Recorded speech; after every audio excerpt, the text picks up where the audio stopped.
কি করি এখন?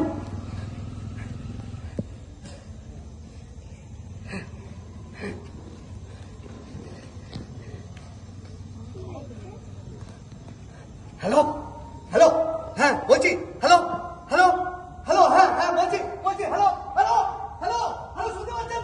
হ্যালো,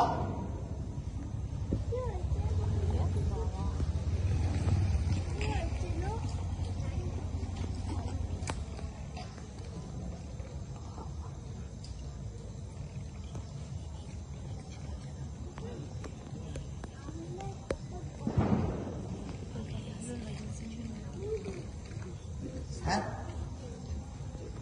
আমি সত্যচরণ রায়। একটু আগে ফোনে আপনাকে মনে পড়ছে, সত্যচরণ রায়, তাই তো? হ্যাঁ আরে খালাই আছেন কেন? এদিকে আসেন, বয়েন। আমি হইলাম যে বুঝলেন কাঠ বাঙা। এত বছর এদেশে থাইকেও না ওই পূর্ববঙ্গের ভাষার টানটা ছাড়তে পারলাম। চেষ্টা করি খুব, কিন্তু পারি না। মাতৃভাষা তো শিরায় রক্তে জড়াইয়া থাকে। দেখ, আমার কথা গিয়া আপনার চেষ্টা করেন। ওই তখন ফোন করেছিলাম আপনাকে, ওই যে রেল স্টেশন থেকে। একটা কথা না কইয়া পারুন না, সেটা হইল গিয়া আমি না আপনার নেন সে, মানে আমার নামও সত্যচরণ, আর আমার টাইটেলটাও না। Very interesting. তা আপনার দেশ এখন এই দেশ, আগে ছিল পূর্ববঙ্গ। পূর্ববঙ্গ? এই দেখো, মানবী স্বপ্নাশে না, সব পূর্ববঙ্গে কোথায়? নিজে যাই, বাবার মুখে শুনেছি বরিশাল। বরিশাল? বাবা,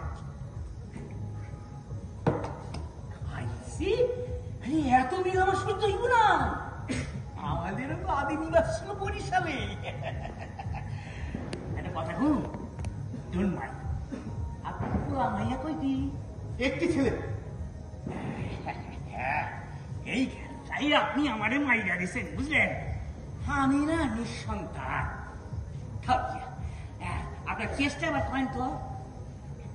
দেখেন, with all my talent and strength, আমি আপনার কামটা একটা কইলা দিমই দেব। Many thanks. মনে আপনি একটা কথা কইছিলেন আপনার চেষ্টার ব্যাপারে, তা সাক্ষাৎ একবার শুনি। ওই যে রেল স্টেশন থেকে একটা ট্যাক্সি করে বাড়ি ফিরছিলাম, তো ট্যাক্সি থেকে নেবেই দেখি আমার ওই কালো ব্যাগটা আমি ট্যাক্সিতে রেখে নেমে পড়েছি।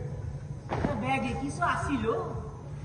দিল্লি থেকে অডিটের কাজ করে ফিরছিলাম। আচ্ছা। ওই অডিট সংক্রান্ত কিছু অফিসিয়াল পেপার আর তার সাথে ক্যাশ 2000 টাকা। টাকাটা না হয়ে গেল, কিন্তু ওই পেপারস গুলো হারালে সর্বনাশ হয়ে যাবে। ওই গুরুত্বপূর্ণ কাজে আমাকে অডিটে পাঠিয়েছিল অফিস, মানে দিল্লিতে 15 দিন কাজ করেছি। এই পেপারস গুলো হারালে স্যার আমার সর্বনাশ হয়ে যাবে। এই কয় সর্বনাশের মাথায় বাড়ি। আরে মশাই, আপনার কথা শুনি না আমারই তো মাথা ঘুরে যাইতেছে। ঘাবড়াইবেন না, আপনি যখন আমার কাছে আইয়া পড়ছেন না, কোনো চিন্তা নাই, ও মাল আমি ঠিক উদ্ধার করিয়া দিব। ভরসা পাচ্ছি। আরে মশাই, আপনার সঙ্গে আমার এত ফ্যান্টাস্টিক মিল, আপনার জন্য আমি কাম করুন না, পেরান পাত করিয়া করুন। ও মাল যাইব কোথায়? মনে খুব জোর পেলাম, কি ভাগ্যে যে আপনার কাছে এলাম। আচ্ছা, আপনি ট্যাক্সিতেই কালা ব্যাগটা ফাইলে রেখাই নামাই গেছেন? হ্যাঁ, আই শিওর? Date sure. আচ্ছা, এই কতক্ষণ আগে হইব ঘটনাটা? ঘন্টা 2 আগে। ঘন্টা? তার মানে যেহেতু দেখছি সে ধরনের ড্রাইভার নয় যে প্যাসেঞ্জারের মালপত্র ফেরত দেওয়া যায়। কিন্তু একটা কথা, কি? এই ট্যাক্সিতে চাপলেই ট্যাক্সির নাম্বারটা মনে রাখা আমার একটা হ্যাবিট। এই তো দুর্দান্ত হ্যাবিট। তাই নাম্বারটা কত? ওই যে WB4545। ঠিক ঠিক মনে আছে তো? হ্যাঁ, ওই যে 4545, এটা একটা ছন্দ আছে না? আচ্ছা, ওই জন্য নাম্বারটা মনে থাকে। তাহলে তো আপনি ট্যাক্সির নাম্বারটা মনে রেখে তো অর্ধেক আমি কইরা দিছে, বাকি কাজটা আমার কাছে নষ্টি। দেখ, যেটা আপনার সঙ্গে একটা ওই অফিসিয়াল একটা কমপ্লেন তো লিখতে হইব, তারপর তো আমি কেসটা শুরু করুন। তা আপনি এটা লেখেন, একটা কমপ্লেন। কাগজপত্র কিছু আনছেন? না না, আছে, ঠিক আছে, এখানে লেখেন। পূর্ববঙ্গের একই জায়গার একই রক্তের রেখে আর কি লিখবো? আমি কইমু হ্যাঁ বলুন একটু। লেখেন আমি শ্রী সত্য চরণ রায় সজ্ঞানে কইতেছি যে রেল স্টেশন থেকে বাড়ি ফিরবার পথে ট্যাক্সিতে একটা কালা ব্যাগ রাইখা আমি লাইমা করছি বুঝছেন? হ্যাঁ। ওই কালা ব্যাগের মধ্যে আমার 2000 টাকা আর কি কইলে না দিল্লিতে যে কোম্পানি অডিট করছেন এই সমস্ত মূল্যবান পেপার গুলো ছিল। আর ওই গাড়ির নাম্বারটা লিখে দেন হ্যাঁ WB 4554। 4554 দেখেন বুঝছেন? হ্যাঁ এবার সই করেন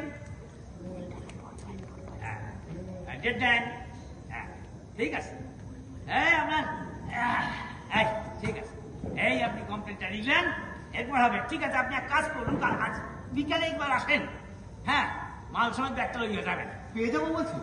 হ্যাঁ আরে মশাই আপনার নাম আর আমার নাম কি সত্যচরণ রায় আপনার সামনে এই কামটা করতে পারুন না বিকালে আসবেন মাল সময় ব্যাগ আগের পাই